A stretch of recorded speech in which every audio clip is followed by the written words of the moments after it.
I feel like this is going to be a conversation no one is going to enjoy other than us two, but I'm finding it very therapeutic and enjoyable. I think what AI will do, and is already doing, is giving humanity a much quicker feedback loop. AI is becoming a much bigger mirror where we have to face our actions and consequences much faster. And hopefully we aren't lazy and selfish, but we get to, that big mirror forces us to make change and make better decisions sooner. I hope.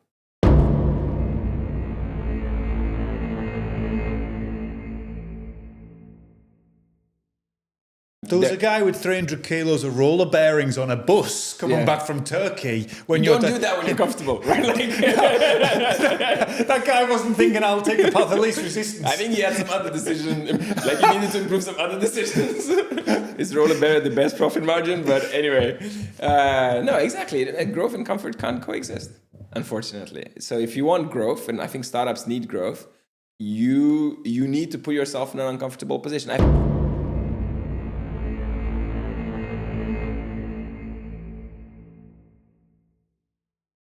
One of the very clear premises that are made is that the belief that you can predict the future by looking at data from now or the past is wrong. It's like financial markets, right? Is wrong. Past performance doesn't indicate future returns. Agree. Artificial intelligence builds future predictions on language. Sorry, when I say AI, I mean specifically generative pre-trained transformers and the application within generative AI. Yeah. They themselves are building a synthetic view of the future by looking at past data. Yeah. So if AI cannot really predict the future, it can predict the next word, then really it's never going to create anything new, which aligns to a lot of the traditional theorists about human creativity and what is in it the human brain that actually creates something new. Baseline.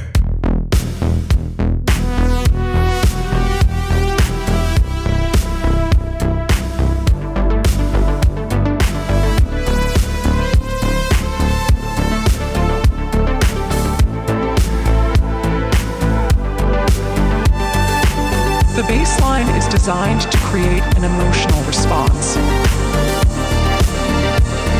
I've seen things you won't believe. More human than human. Make you question everything.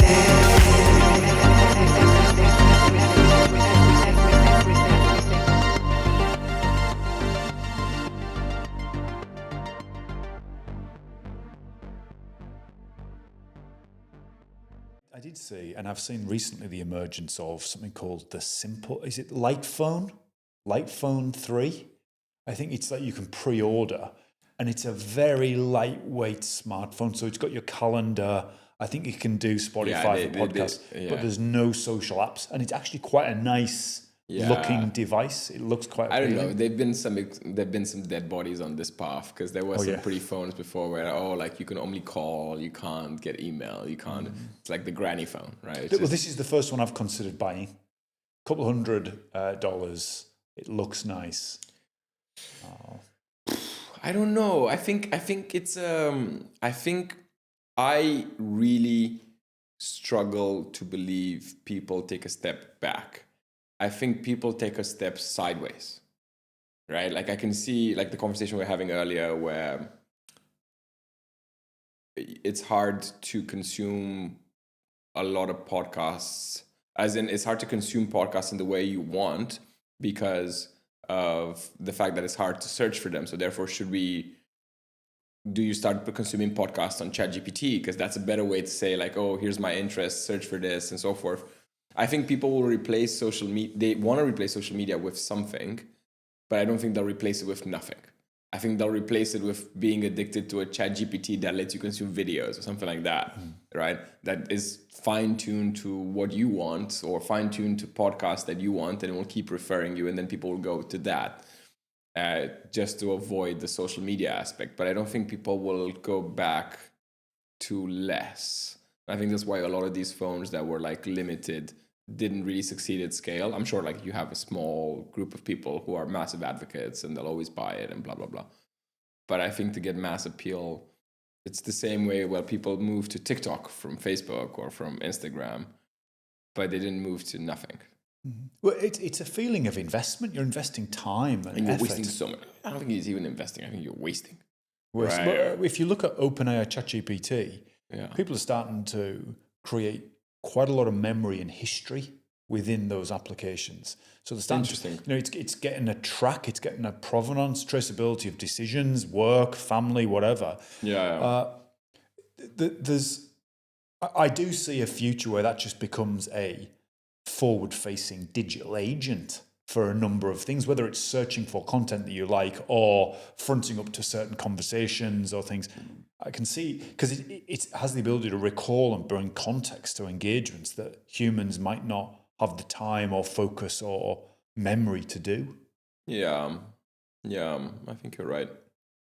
You're a prolific entrepreneur. Our mutual friend Dan Jones has just said you're extremely resilient. You've done some amazing things around helping people into houses. I think that, you can talk a little bit about how much money you've raised. I think $150 million is being quoted on the internet a number of times, which would suggest people really believe in you and your ideas. Maybe take me through that story. And it feels as though from our recent conversations, you're back in the lab, you're back in engineering, you're building something new, which is hugely exciting. What's the score? Okay. I don't know if I would call myself a prolific entrepreneur. I've tried one thing and we had some success. The best entrepreneurs don't call themselves prolific entrepreneurs, I've noticed. Once I build 5 businesses and they're all like very profitable, then I'll well, maybe when you've built 5, you've screwed up 5, yeah, then exactly. you can start to. Exactly. So I'm the son of 2 entrepreneurs. So my parents have had businesses from early age. When I was, I think, 10 or 12, I was helping my dad. He was opening a new computer store, and I was helping my dad install Windows 98 on games, on PCs, after we assembled the PCs. And I remember we installed Windows 98 off of floppy disks. I think it was like 5 floppy disks. So it's way back when. Do you remember the turbo button on those PCs? The early Intel chips had the ability to I don't think it did much. I think it added a couple of clock cycles, but there was never an idea where I thought, no, I won't go with the turbo option. I think it was just like, I remember there was even turbo gum in the 90s. I think we turbo love turbos. everything. It was just cool. Still got a 90s car with a turbo on it. Yeah, but I've been around. It's funny, like the incubator we started in, Entrepreneur Fast, they looked at a lot of data of what makes good entrepreneurs, and they try to correlate with everything, like high school scores or first job or whatever. And the one thing, this is, I'm sure it's improved. It's been a while since they gave me this data point, but apparently one of the biggest difference is if you grew up around parents that were entrepreneurs, because you just get accustomed to taking risk and it feels normal, while other people find it hard. You can do it if you end up in a position where you have to, you're desperate, etc. I think that's why you see a lot of orphans who are very good entrepreneurs because they had to. But I think otherwise or on the other extreme where you see very rich people that become entrepreneurs because it's easier. They have a cushion, they have a network, so therefore there is no risk for them realistically. But for them, they saw that this correlated highly. And I think there was another indicator, which was how it's not necessarily the results in the early stage, but it's more like how many other people speak about you. So this was kind of specific to the incubator, but they were trying to figure out within those 3-6 months at the end who to invest further and back. And they realized that one of the highly correlating factors was basically how much of a mark you left on other people, even if it was a bad mark. But if when they asked others for feedback, if people would mention you first compared to others, then apparently that correlated high. So I guess it's being extreme or kind of like getting attention. Yeah, kind of what you were talking about, like the new marketing, right? You have to, people have to share. You need. You if you can't get someone's attention, you've got nothing. You're invisible. Exactly. Even if it's for the wrong reasons. Well, the funny thing is, I was reading, I get quite a few likes, but also dislikes on the content. Yeah. The dislikes are driving the algorithm to push it farther, because at least you're getting engagement. So even the people who are disliking, they're actually helping the proliferation of the content, because at least it's creating some emotional reaction. Exactly. No, and I was going to say, like, I think the fact that you've been doing this for a few months and having such high success is just proof that you're doing it right. I don't know whether it's success. The increased viewership is the metric, right? Based on what we were just saying, you're getting a lot of people to talk about you.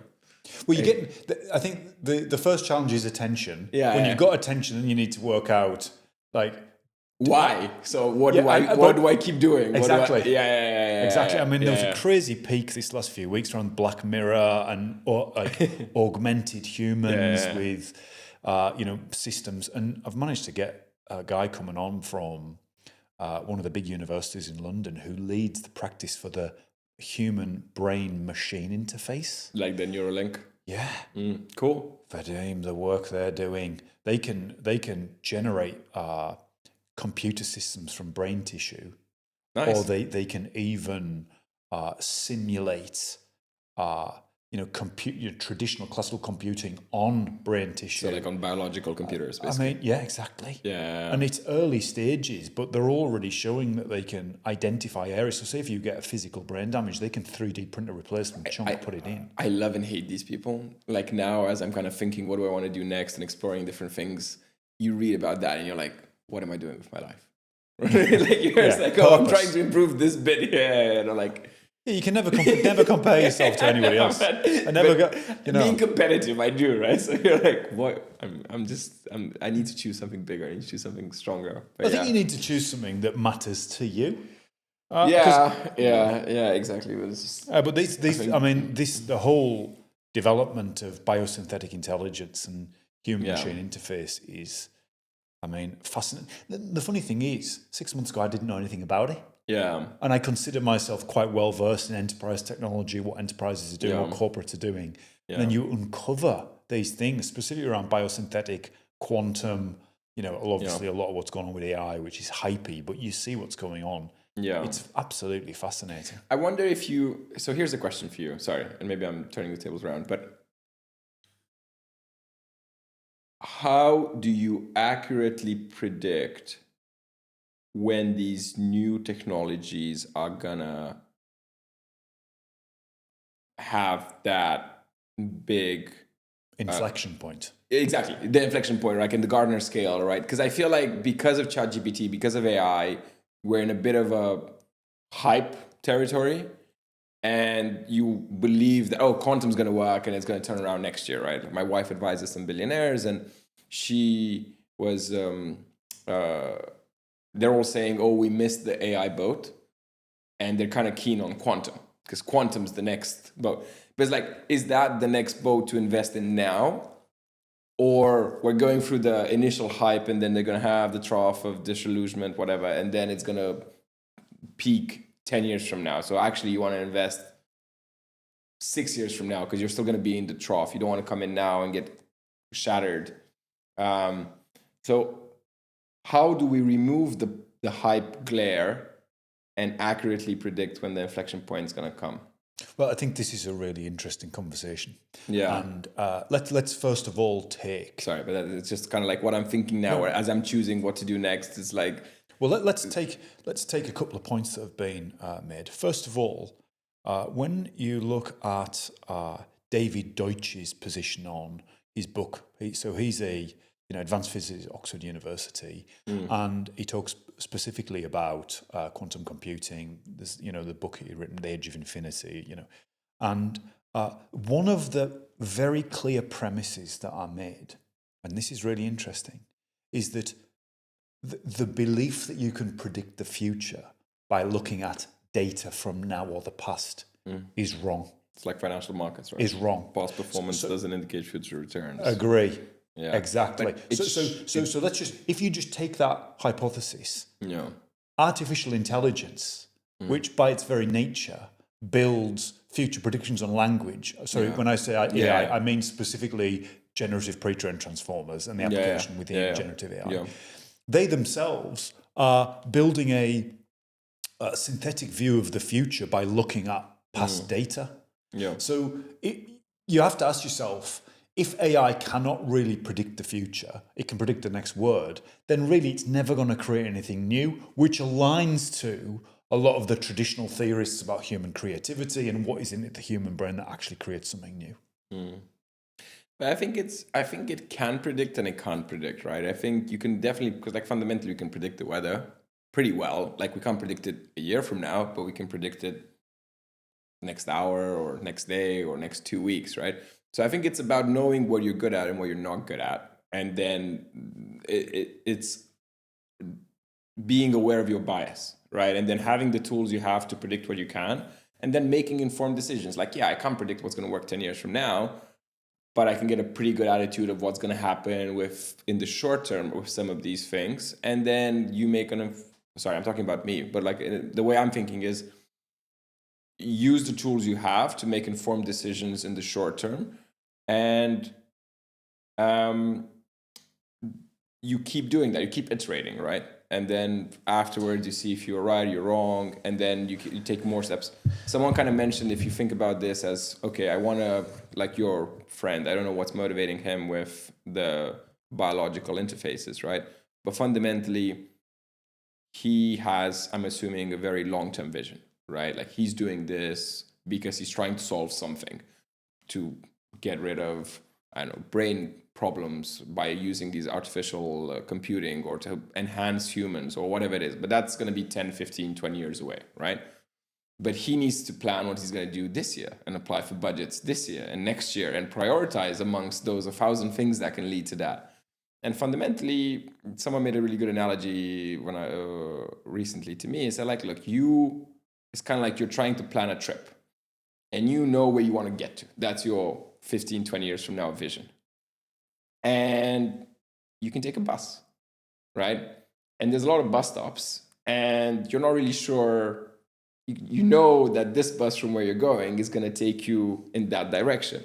And maybe it's going to break down. Maybe once you go 3 or 4 stops, you realize actually there's a better bus. I could switch, I could take a train, I could take a boat, whatever. But you have to get on the first bus that's closest and then iterate. And I think that's my balance, right? You can predict short term, and then you just have to have some belief that if you're making the right fundamental assessments, you're doing the right thing to get to the long term thing that you are right. You can't totally predict. Well, there's just risk minimization, right? Like kind of like investments in finance. You can't predict, but you're making the right decisions to risk minimize. Let's come back to how do you predict the inflection point?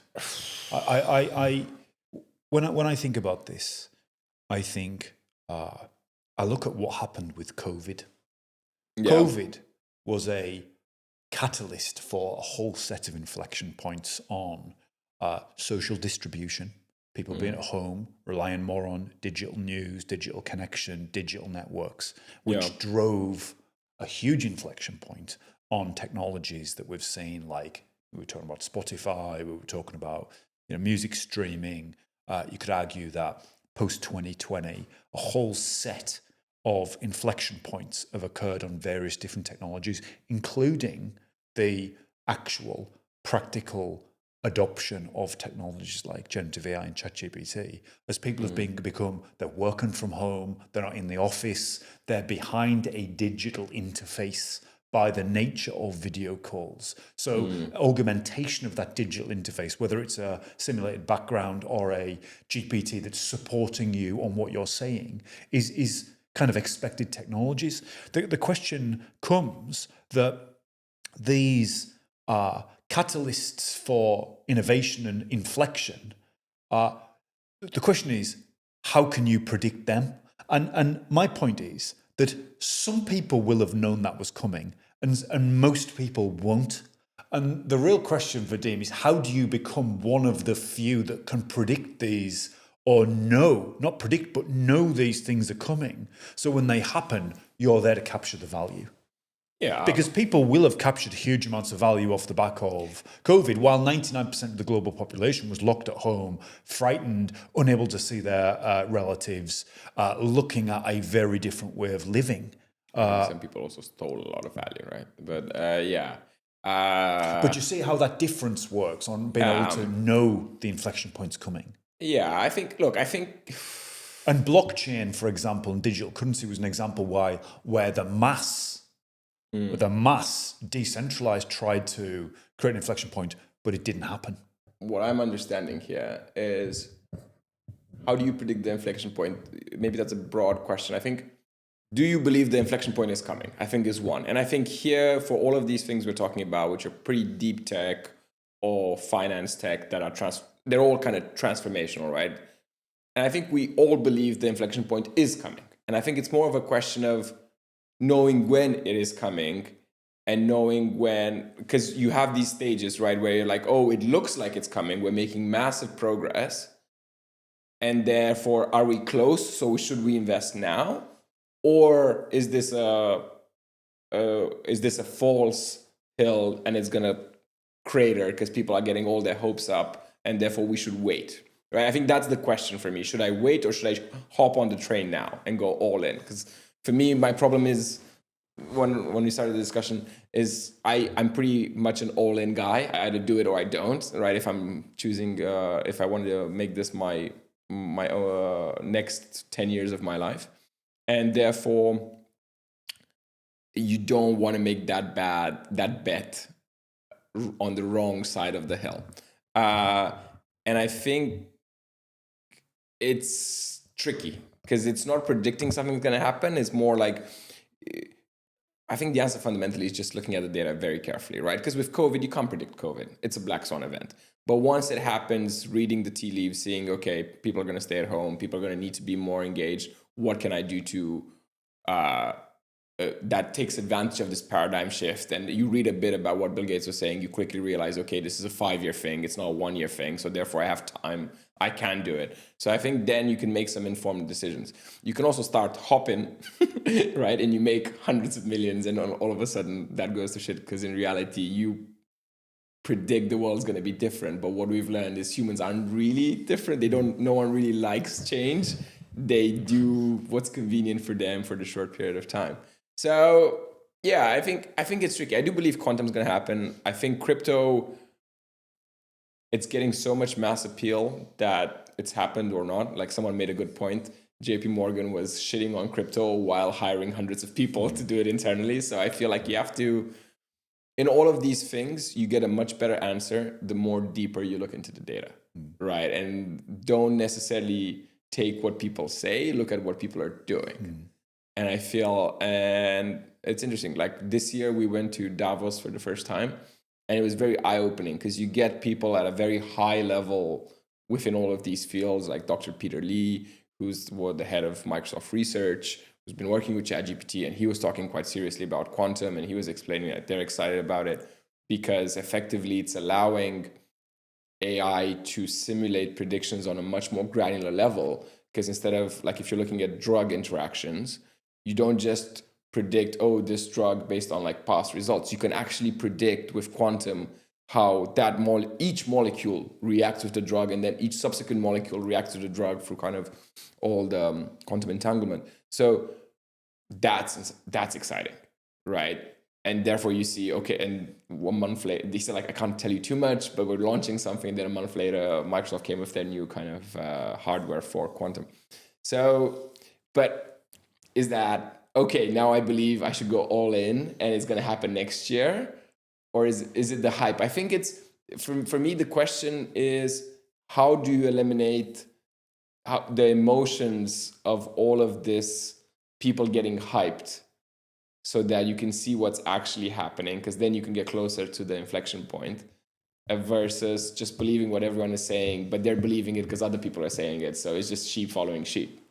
The enterprise echo chamber. Yeah, how do you eliminate that? Super strong. Yeah, and especially VCs and startups, they love the hype. And I actually have a head of AI at one of the big banks coming on.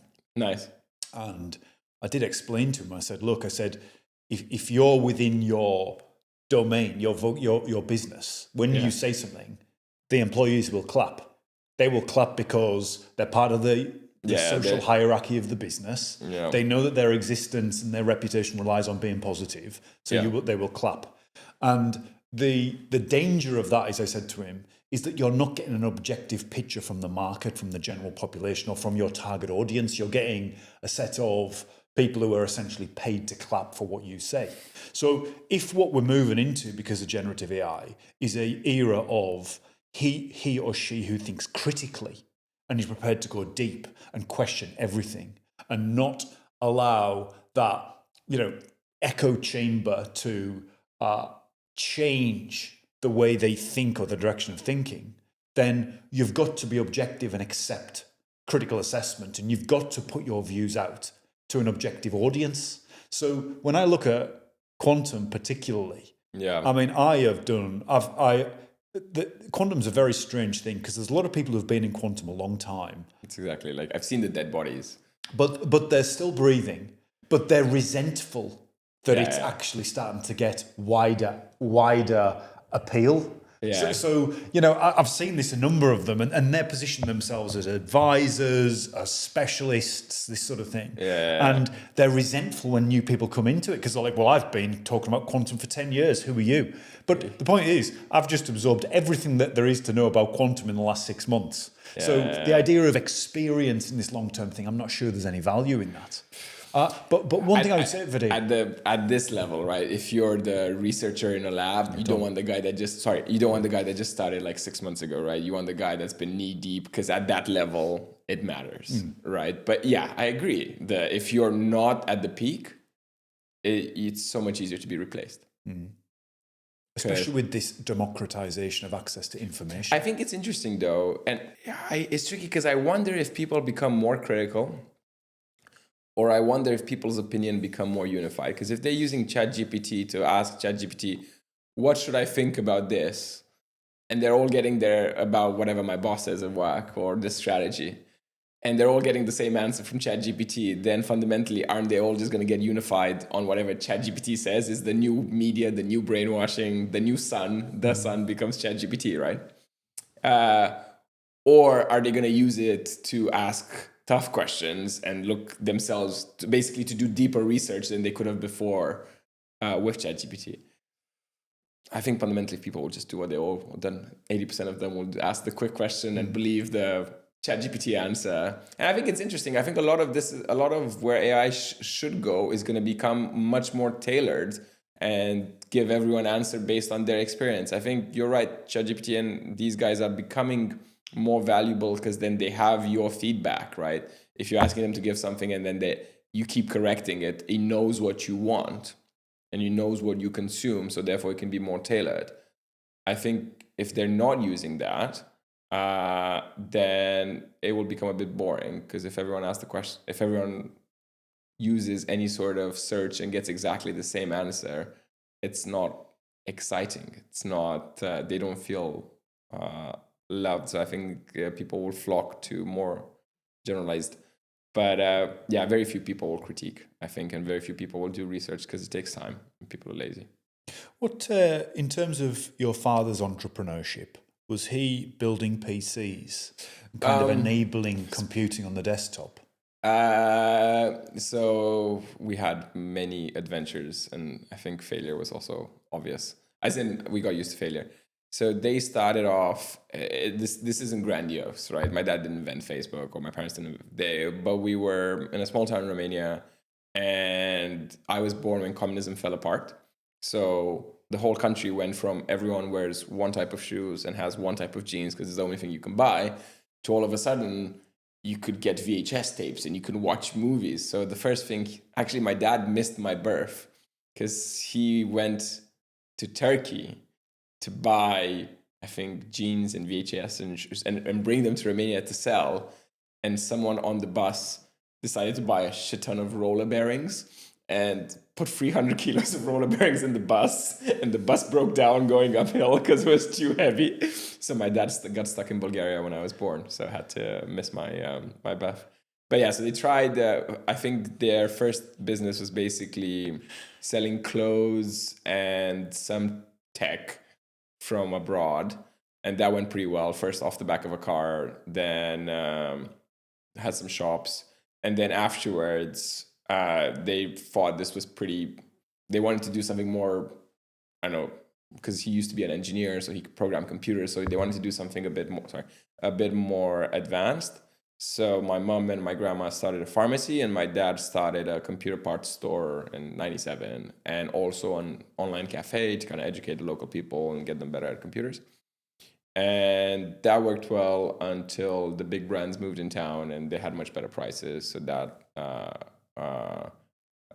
he had to close that, and then he tried. But what your father maybe did was predict the inflection point of the internet, I think, which occurred in early 2000s. So he was positioning the underlying consumer infrastructure I think behind. Unfortunately, didn't. Yeah, exactly. But he probably should have done a website or something. When in reality, he focused on the hardware part, which was a bit harder. And then he had a few other tried to do a few other businesses that were short-lived. And in the end, the pharmacy business went really well. And then he joined my mom and started an online version of opened up a few more pharmacies. And that's kind of our family business now. That's been going well for 30 years. So they they started in technology. They did a number of bets. One of them started to emerge and doubled down on it. Yeah. So yes. And in fact, the pharmacy's success leveraged your father's insight into seeing the digital age as the internet emerged. Yeah, kind of. And I think also I've learned from my version from here is look, you can predict some stuff, but even if you're right, doesn't mean you're right. As in the trend's there, but it doesn't mean your endeavor is going to work for various reasons, because it could be the market, it could be players, it could be your edge in that space. But you have to keep trying. What do you think the optimum number of founders is in a tech startup?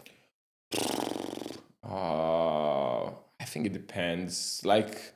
Entrepreneur First would probably say it's 2. And there's a rationale for that, because they said that if you go to free, if it's 2, there's only one relationship, right? It's you 2. When you go to free, I think it's 6 relationships. Right, because you have to go. It's 3 relationships, because it's you and one person, you and the other person, and also them amongst themselves. So it's 3 times harder to manage, because it's 3 times more problems, right? But it fundamentally depends a lot, because you always see people who start as employee and then get promoted to kind of becoming co-founders and more shares. I think it depends a lot on the mix of the people, and it's not necessarily a founder. I think if people that come in bring skills that are crucial for that startup success in that market at that time, then that can outweigh the difficulty of having more founders. And how complementary there is. I think a lot of people end up partnering with their friends. I think that can be successful. But if their friends bring exactly the same skills that they bring, then that's kind of a nuisance, because it's like, oh, I had an engineer, I hired another engineer, when maybe I need an accountant or a lawyer or a marketing person, right? And then you have to spend money hiring those, and you're inefficient. So it's not necessarily the number, I think it's the skills. Was it Proportunity? Yeah, Proportunity. So that was a good example of a innovative startup that sat between this tech and humanity area. Yeah. Maybe just explain a little bit about what you learned in that journey. Sure. I'll distill 8 years in one sentence. So we started Proportunity. The humanity angle was because I was frustrated with how hard it is to buy a house. And was this coming from Romania to the UK, and it was specifically about the UK, or is this a wider geographic challenge? I think it was specifically about the UK, where basically my problem was I finished uni, got a job, and my parents said, stop throwing money down the drain on rent, buy something. Romania, like the UK, has quite a high level of ownership, high percentage point. So it's normal to own your house. So I was like, okay, cool. And I did what any nerd would do. I downloaded all of Zoopla's listings, and I created an Excel, and I looked on prices versus rent, so you could try to arbitrage to see where's the good hack. And I looked at the cheapest, because I figured out I couldn't afford anything else. And then I went to speak to a mortgage broker, and basically the mortgage broker said you can't afford anything. And for me, it was shocking, because I knew I used to work in Bain, so I knew all the kind of market averages, and I was like, all right, I'm already earning in the top like more than the national average and in the top 10% of the country, I'm trying to buy the shittiest flat in London. Like this is broken, right? Like because if the guy that has the below average job and will never get promoted to much higher, he has no chance, right? I might do it in a few years, but if I'm struggling so hard, then 90% of the population, this is just never going to happen. And it's such a big wealth ladder jump for most people that this is effectively what takes people out of the new modern slavery, where you're just working to pay the bills and you can never really go above the watermark. That it just felt unfair, and I couldn't do much with it. I just felt pissed off. And just to give kind of obvious numbers, so I was earning about 40K. I was trying to buy a 300K flat, and basically the mortgage broker said a bank will never lend you more than 4.5, let's call it 5 times your income. So what's that, like 200 grand? So I need a 100K deposit, a bit more with fees, but let's round it down. And I was like, how do I save 100K when my salary basically just pays for rent in London, right? And I felt, okay, and who has 100K lying around, right? So I couldn't do much of that, and I stopped, and opportunity appeared after I met my wife, and we had 2 incomes, and she was in the US, so we found a house in the US. We bought it. It was in a rough neighborhood that looked to be gentrifying, like they were building tube stations. There were much faster connections to New York, and people were investing in the area, blah, blah, blah. So we bought this house over Christmas for $510 and within 8 months, someone offered us 800K. And for me, that was, okay, light bulb, right? Because if we knew this was a good investment and it came true, so like the data correlated with the performance, that's when my light bulb was like, can we predict more properties like this? Because then if we can, maybe we can use the money you can make in the future as a sort of income increase now so that the banks will lend more, right? So that's when I started Propertunity with my co-founder, and we started first focusing on, can we predict house prices accurately?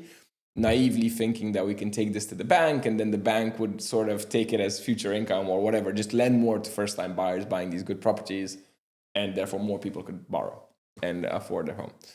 Very quickly, we figured out mortgage lenders don't want to change, and they don't give a shit if the data is accurate or not. They care more about not being sued or not doing anything wrong. So What did you learn about house prices and the growth of house prices during that process? I think that it's quite similarly to what we were discussing. They're quite predictable. I think out of the most things in the world, they're quite predictable because it's not like stock prices, right? Like if Kim Jong-un or whatever, Putin says he's going to throw a nuclear bomb, stock price is going to go up and down, or Trump launches a tariff, stock price is going to go up and down. Your house price is not going to change. They're a lot more steady. They're a lot more linked with known factors, right? Like crime, schools, commuting times and stuff, which again, these are all things you can predict because schools don't get built overnight, right? Crime rates don't change overnight. Infrastructure projects usually tend to be basically planned years in advance, so you know when it's going to come. So you can't predict every house accurately to the pound, but if you're looking at, can I predict which of the top 20 areas, can I predict the top 25% fastest growth areas in London? And within those, if I get a bit more harsher and I look at this can I get pretty good performance out of the assets I choose? Yes, you totally can. Well, if I'm going to relate this back to our original discussion on predicting inflection points. Yeah. In a world of volatility and variables, you're always looking to isolate and stabilize a variable to then work from it. Yeah. Within property, that's always been location. And location is always the single thing that is the primary determinant of property growth. And you combine location with buying at a discounted value. And look, there's a reason why people that work in real estate usually make a lot of money, because it's predictable, right? But I still feel like I think you can improve it a lot by using more data, because what tends to happen is usually people do the same sort of algorithm optimization, but more in a data restricted way, rather than using more data to find the best performance. They just say, oh, I can't look at everything, so I'm going to focus on one single area and start controlling the variables of risk instead of predicting better. I.e., I'm going to make sure that I know all the real estate agents, so I get the best properties first, or I'm going to focus on buying cheaper in that area, and therefore I buy brownfield land or I got greenfield land. So whenever something gets available, I buy that. So they invest on what's a better asset or buy at a discounted price rather than focusing on what's going to grow the most. But I think real estate is very predictable, and I think it's shocking to me how primitive the tools are today and how little investment it is done to, or how, not little, because there are tools like ours being built, right? Like, and people are putting money into it, but how little desire there is for the people in the space to take advantage or to care about tech. It feels like it's one of those very old school industries where people confuse the cause and effect. They think because it's old school, it shouldn't look at new tech.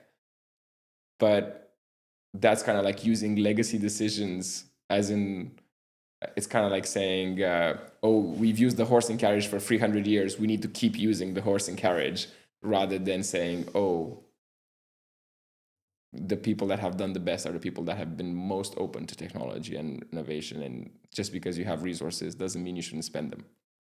Many enterprises just want to hold the status quo. In fact, an enterprise or corporation, by its very nature, has an immune system to be adverse to risk.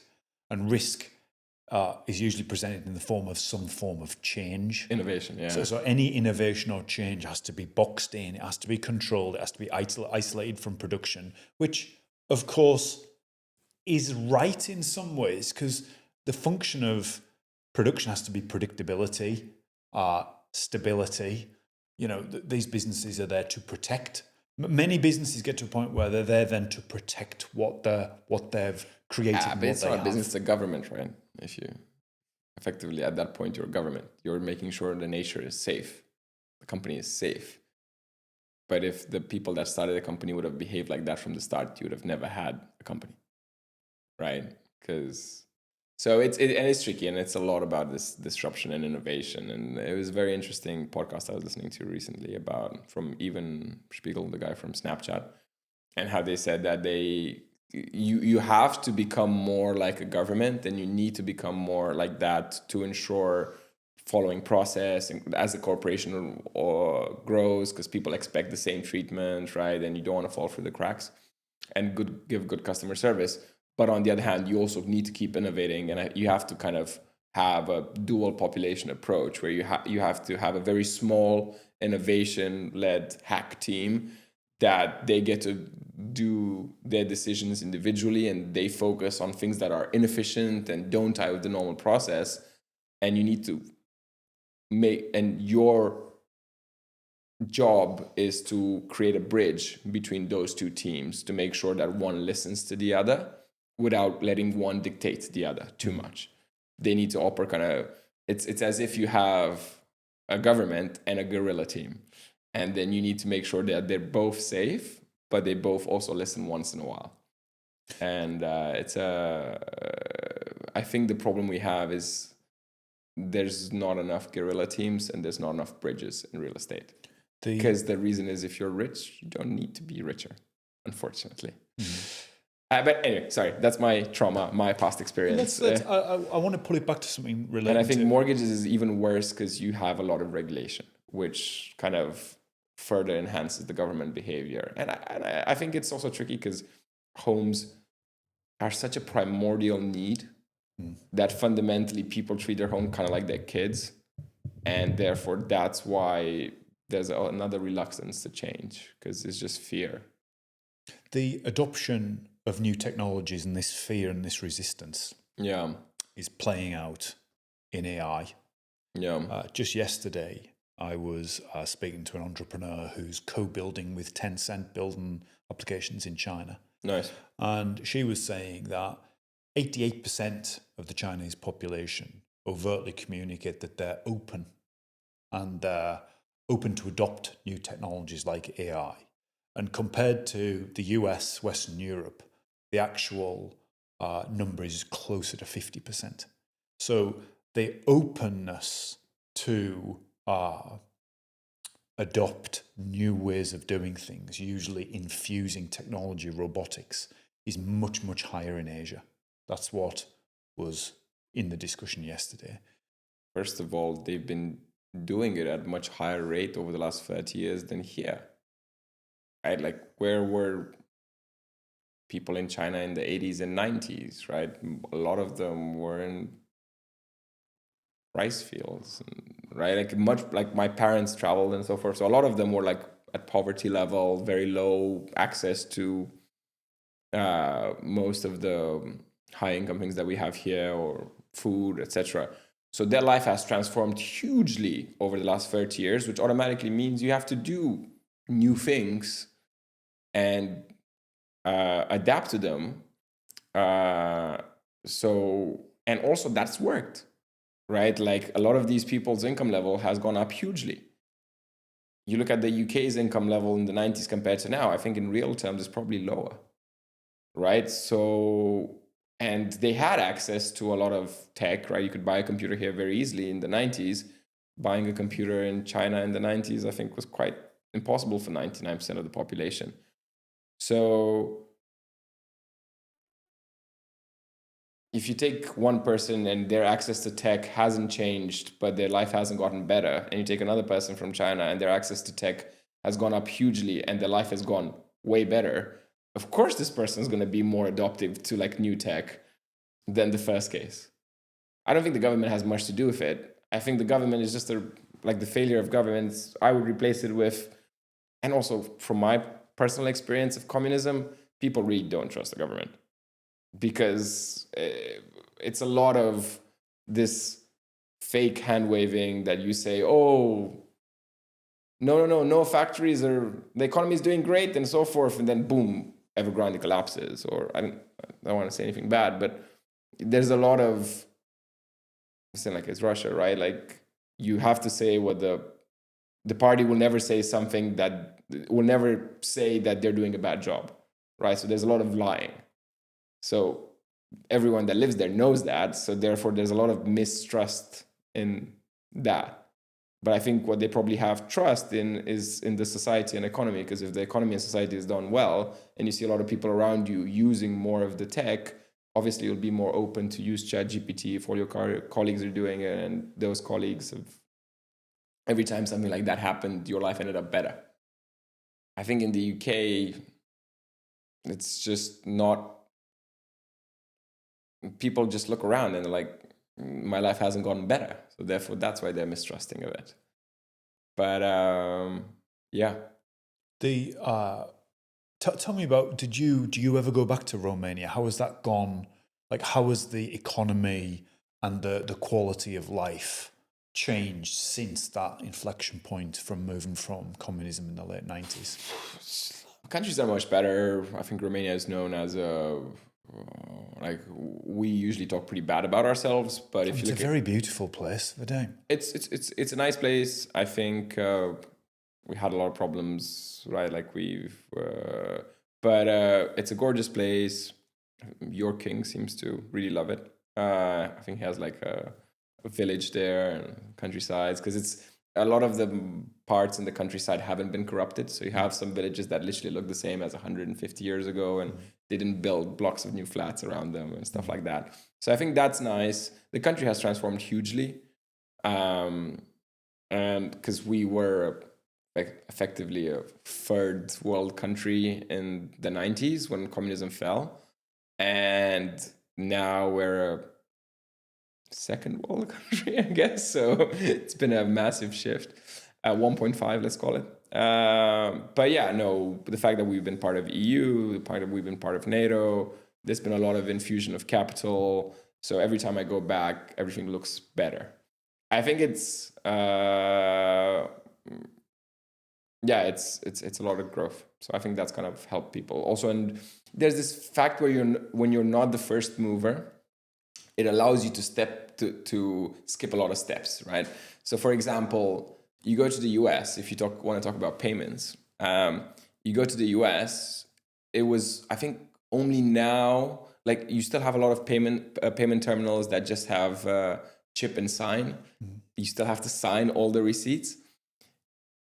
And that's because they were the first adopters. So they kept that old legacy technology. They didn't get chip and pin. They didn't get contactless for a long time.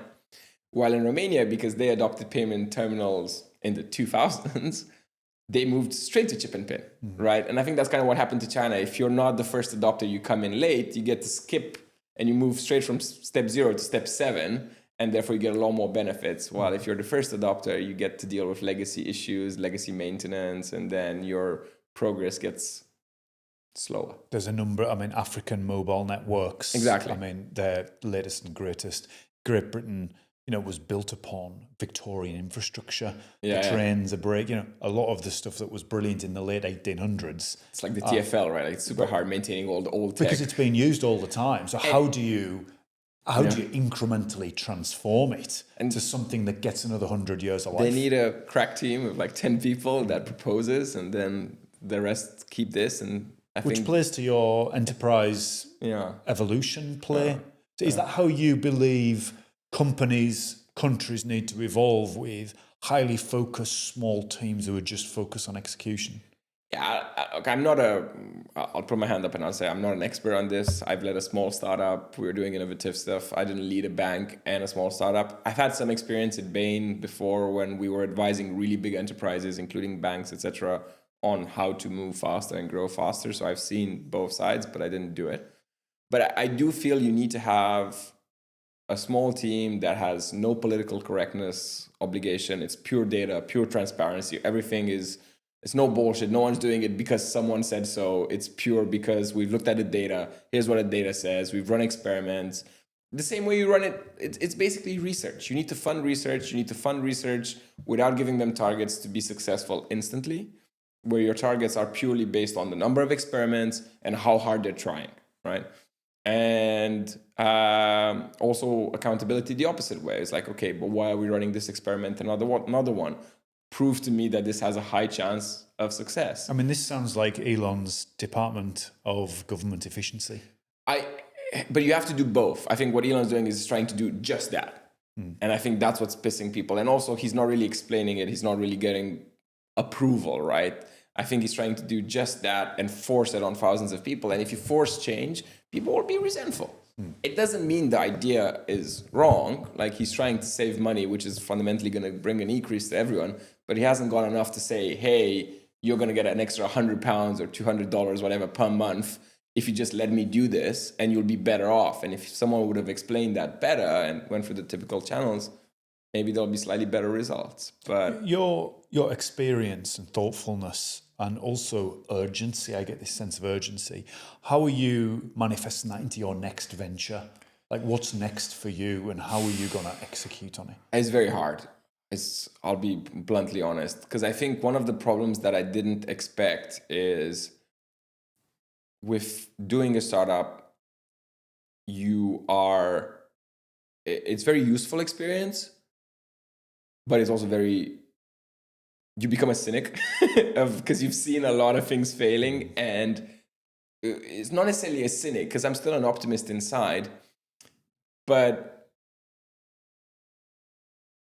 it's much harder to be as excited for as long as I was before about an idea. I find ways it will die much sooner. So I find that I have bursts where I'm very efficient, but then very quickly get demotivated because I could see why this isn't going to work, etc. So my biggest challenge right now is breaking that pattern and kind of holding that youthful optimism and ignorance and how hard can this be? Let's go do it without focusing too much on the ways it's going to die that I can prevent. So I'm much more effective. Let me put it this way. I'm much more urgent and effective at killing ideas than I was before. I need to also grow some. I think I need a younger co-founder, someone that's. And I've met someone recently, and it's interesting. I think, and it's funny because I've seen this in our startup as well. It was always nice when we got like a new intern or a new, more graduate level person, as in just inexperienced. Because you have to train them, you have to do stuff, but they also come with very wild ideas, and they're optimistic, and that tends to spread, and then we perform better as a team. So that's. I don't know if that answers your question. It's a very a lot of it resonates. So what is your plan for the next 3 to 5 years? So at the moment, I'm not sure I have a plan for the next 3 to 5 years. I think I have a vision for like where I want to be 10 years from now. And I think I'm iterating on a plan for this year about how I'm going to get started. And I'm exploring 3 different avenues. One being starting my own company. One is potentially working in investment. And one is joining a very high impacting and research-focused company. And that's the way I'm trying to be open-minded by not letting my bias force me into making a quick decision. I'm trying not to kill some of these. And I'm working on that, I find spending time with my kids helps a lot because they're kind of the essence of that youthful optimism and everything. And they're sharing a different mindset. It's pure joy. It's pure joy. And it's like some people say take ChatGPT and use it as a co-founder instead of a tool. And they get much better results with that. I find also using your kids as a co-founder, like instead of just getting joy by spending time with them and seeing how they act, is asking them the ideas that are troubling me, like the questions that are troubling me, and just getting their perspective. And a lot of it is not going to make sense, but a lot of it is going to just totally turn your point of view around. And I find that useful. So if you try and start a new business after you've had one, have kids. It helps. The second album's always the tough one for them. I mean, just how are you thinking about it? Because like clearly you've made a jump into a new thing and it's going well. So how did you have that? The kids inspired me. The kids inspired me because what I thought was that I wanted to leave something to be able to guide them past my own existence. And try and capture a time. And, in the early days of this, I was just chasing SEO. I was chasing search criteria, trying to catch, and then there was a pivot point, probably on about video 30, where I realized, actually, why not try and create things that have longevity, that people can look back at and see an authentic expression of themselves at that point in time? Because we all change, the world changes. But I thought it was important, AI being the catalyst, because that seems to be moving so quickly. But also on this journey, meeting amazing people like you, getting into biosynthetic intelligence, moving into beyond AI in the future, quantum computing. Just last week I was out in Bologna at Cineco, which is one of the European AI mega factories. I didn't even know it existed. And I was walking in, they're pouring concrete, they're pulling pylons in. They've got one of the fastest classical supercomputers in the world, 14,000 NVIDIA N100 GPUs. Nice. They're in real time plugging into a quantum system out of a Finnish company, IQM, with 54 qubits. This thing is going to be like this hybrid, parallelized, quantum computing with class. I mean, mind blown. So just the idea of DeepSeek, DeepSeek, DeepSeek's a whole, But I like you have done some interesting things in startups, some pretty bad failures, which still, I struggle to come to terms with. But one of the lessons I learned was only ever allow the market to really determine your rate of burn and your angle of lean in.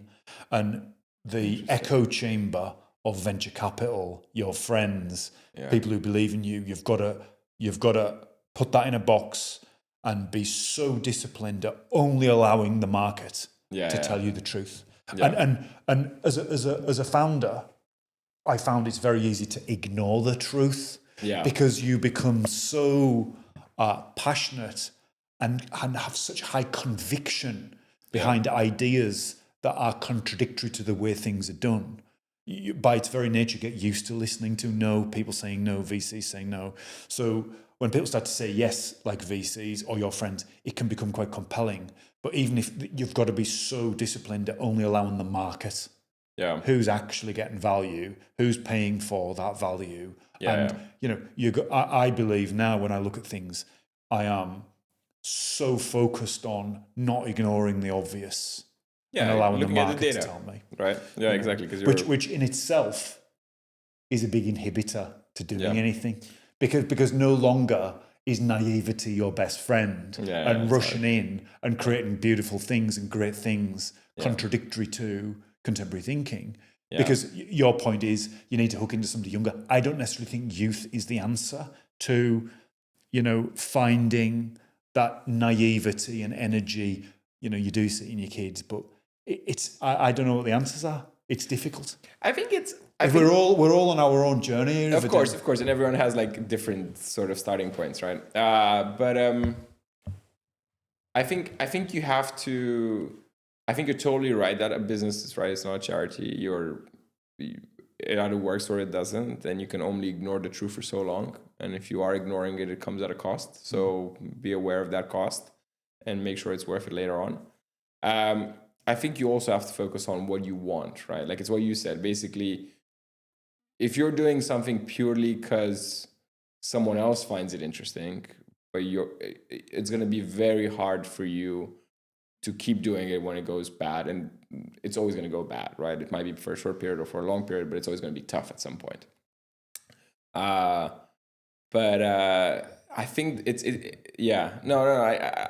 and I've learned that. I think at the beginning, maybe I was with Propertunity. I think I was too like that, too highly confident that this will work because I just felt the pain and I knew the pain makes no sense. More people should go into housing and we have tech and this tech should allow it. And I ignored the opposition. And I think if you're going to make something big, you kind of have to ignore some things, but you have to be careful not to be stuck in that echo chamber for too long. And I think some people keep telling me that this is hard and so forth. I should have listened to that and have an answer and a backup plan to it, not just say, oh, we're better, we'll do it better. I think the other lesson, and I'm reflecting, is it's so seductive to go big early on and talk about things like platforms, multifunctional platforms, technical platforms.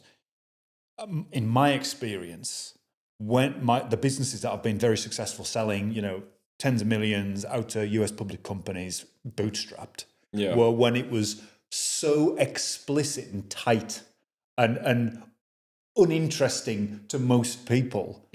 They were hugely successful because they did one thing which was actually quite uninteresting. It was actually an archive and backup and transformation, but it did it better than anything else on the planet, and it generated hundreds of millions of dollars for the acquirer. When I then, in the blockchain era, when I was like, okay, we're going to get data privacy, we're going to use blockchain, it's a wider platform play. It was easy to be excited about the platform because you kind of had an answer to everybody who questioned you.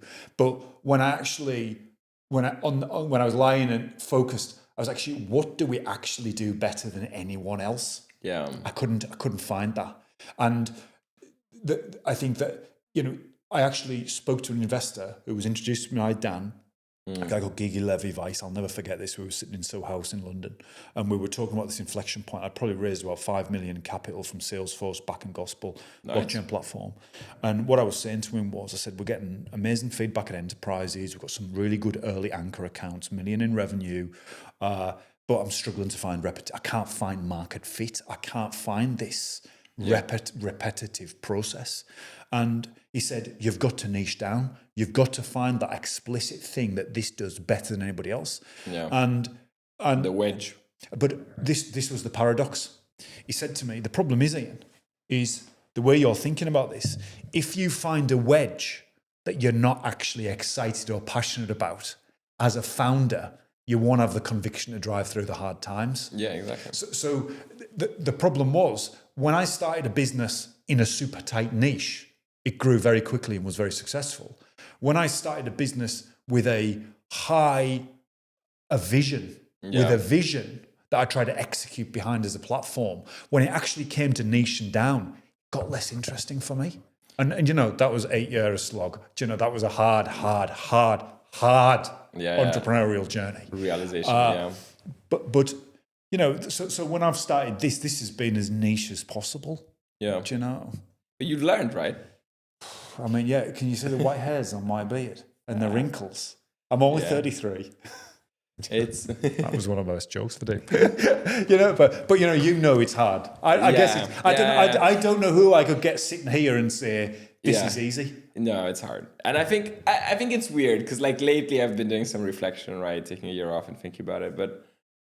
And it's weird because like I know it's hard, but also then it's not really hard because we got paid to do what we wanted, right? Like we're not fighting a war. No one died, right? I didn't lose a limb.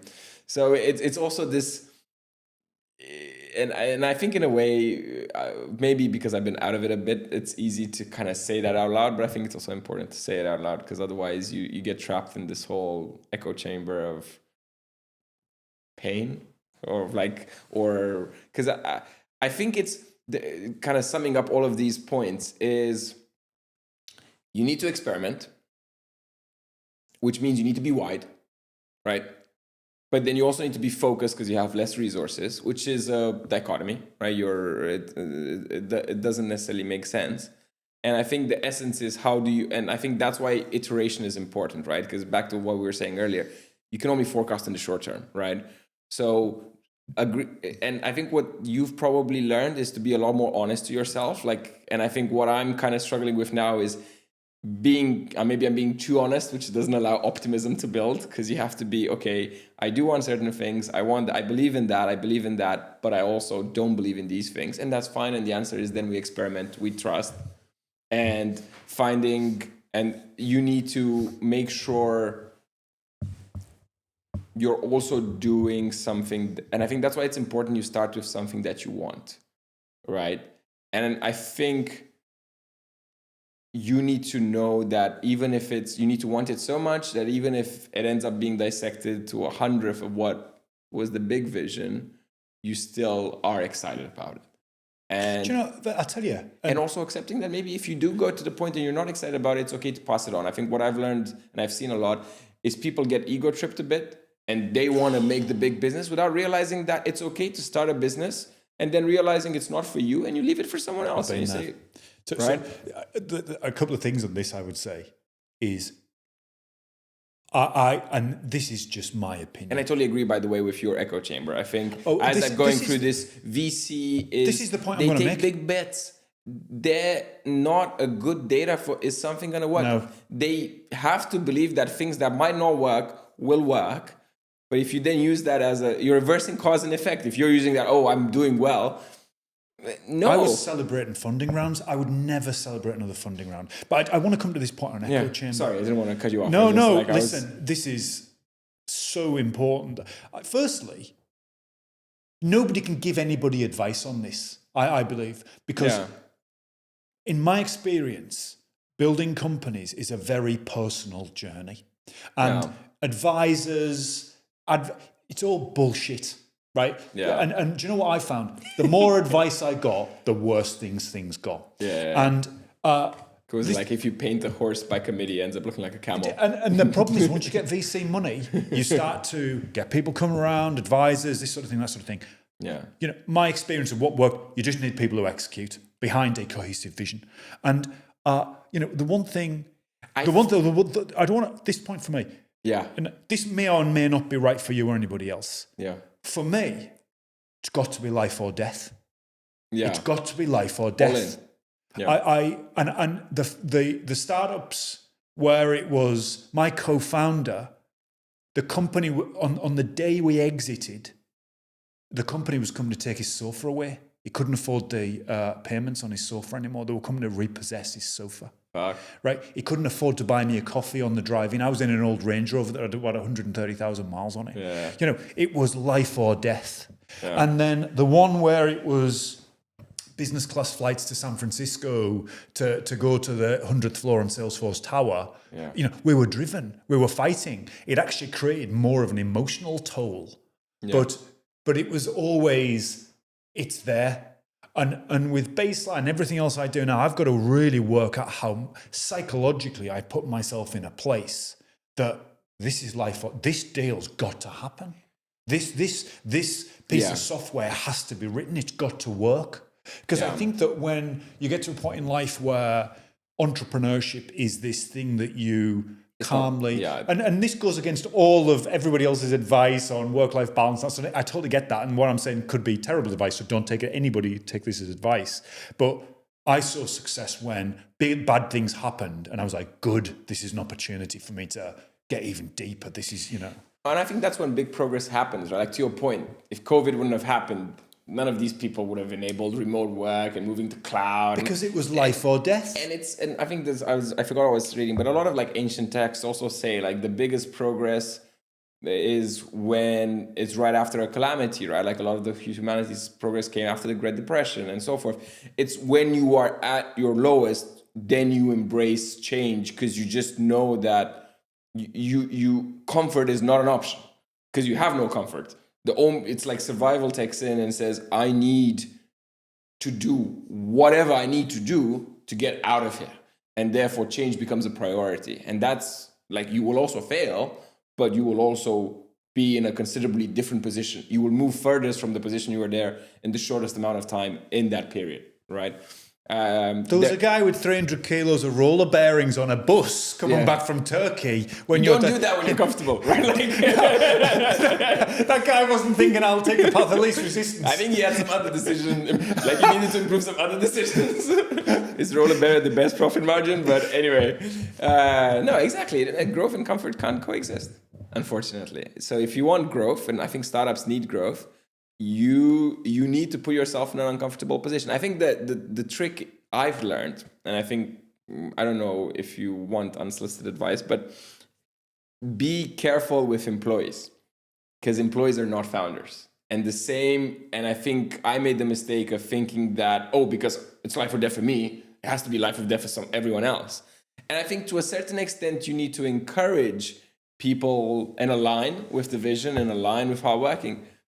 But if you expect them to be as hardworking as them, and then if they're not, you don't, you kind of don't treat them the right way, I think you're going to get bad results because this isn't their startup. They're working with you. And you, in a way, you need to kind of be polar opposite, right? The same way you're subtracting comfort from yourself to work harder, I think you need to give comfort for other people that maybe you need to give comfort or incentives for them to be in that position. Like the same way, and the other is the same thing with kind of like family life, right? Okay, you're going to work really hard. You're going to do uncomfortable things, right? Work late, not show up for some family stuff. Then you can't expect them to also work really hard in the family and say, I'm going to work. You need to compensate. No, you need to be nice and you need to give them extra support and acknowledgement that they're doing more when you're doing more here, right? So I think it's now being a second-time founder, I realize that you need to be aware that not everyone's in the same boat, and that just means you need to treat them. You need to compensate for that if you want them to pull just as hard as you're pulling. It's tough.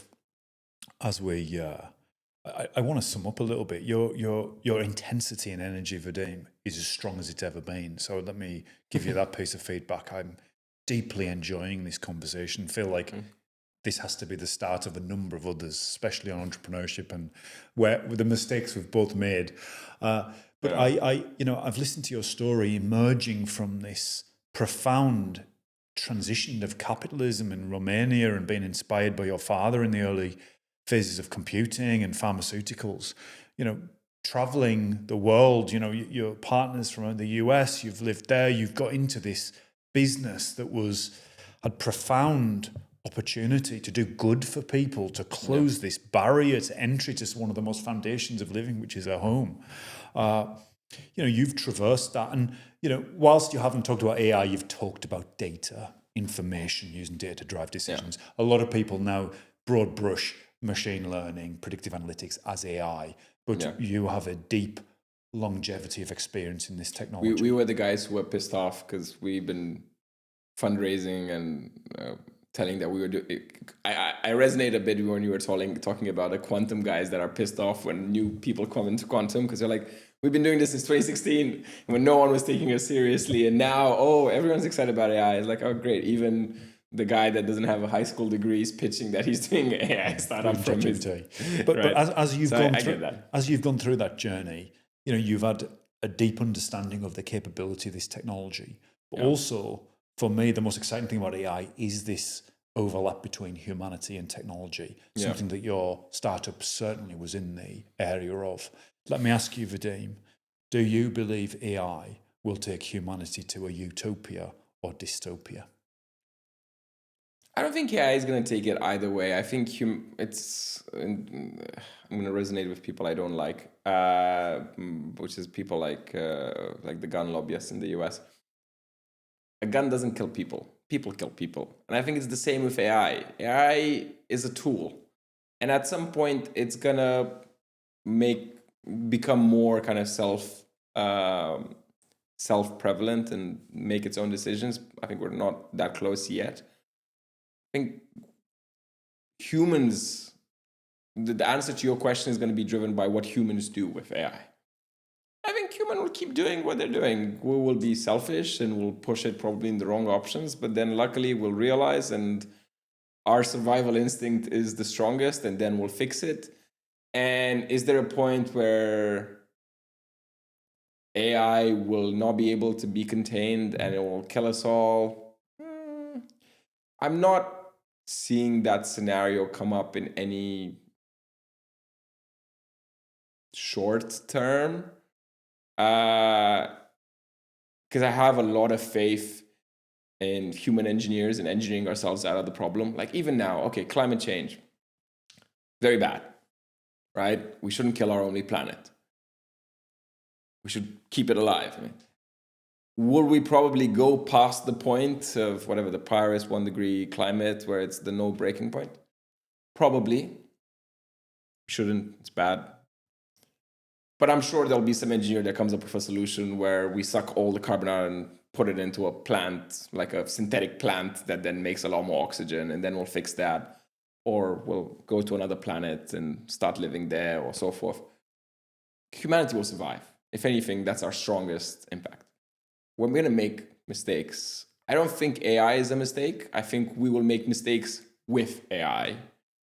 Unfortunately, and this is the problem, is the same way a lot of the initial fuck-ups with the GPTs and the Geminis were showing racist outputs, and AI is trained on what we do.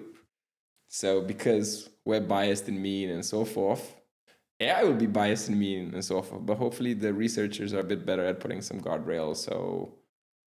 And maybe AI acts. I think what's interesting about AI that people aren't talking, and sorry to go on a long-winded answers. I feel like this is going to be a conversation no one is going to enjoy other than us two, but I'm finding it very therapeutic and enjoyable. I think what AI will do, and is already doing, is giving humanity a much quicker feedback loop. I think AI is becoming a much bigger mirror where we have to face our actions and consequences much faster.